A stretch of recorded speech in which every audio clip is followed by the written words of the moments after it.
દર્શક મિત્રો, હું દક્ષા પ્રજાપતિ એમડીપી ગુજરાતી ન્યૂઝ ચેનલમાં આપનું સ્વાગત છે। તો નિહાળો આજના મુખ્ય સમાચાર। પાલનપુર ખાતે રામનવમી નિમિત્તે મોટા રામજી મંદિર દ્વારા ભવ્ય શોભાયાત્રા નીકળી મોટા પ્રમાણમાં માનવ મહેરામણ ઉમટી પડ્યું। પાલનપુરના ધારાસભ્ય શ્રી અનિકેતભાઈ ઠાકર તથા તમામ હોદ્દેદારો રહ્યા હાજર।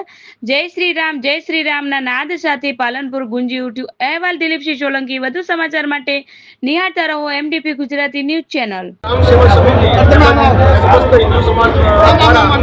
आज श्री मोटा रामजी मंदिर पालनपुर खाते शोभायात्रा रामनवमी निमित्ते आज निकालवामां मोटा प्रमाण में भाविक भक्तों जोड़ाया है।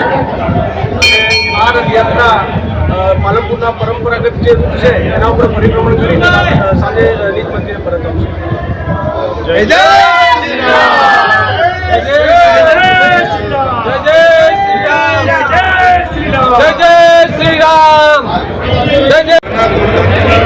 महापर्व आज रामनवमी निमित्ते पालनपुर रामजी मंदिर खाते शोभायात्राનું આયોજન કરવામાં આવ્યું છે।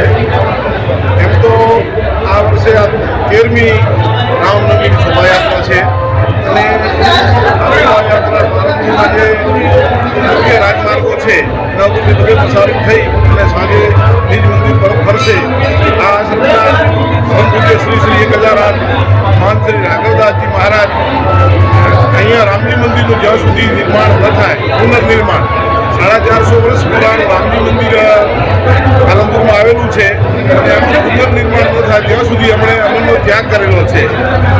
એટલે સર્વે ધર્મપ્રેમી જનતાને પણ અનુરોધ છે કે એક સાધુ જે બધો અન્નનો ત્યાગ કરીને બેઠેલા છે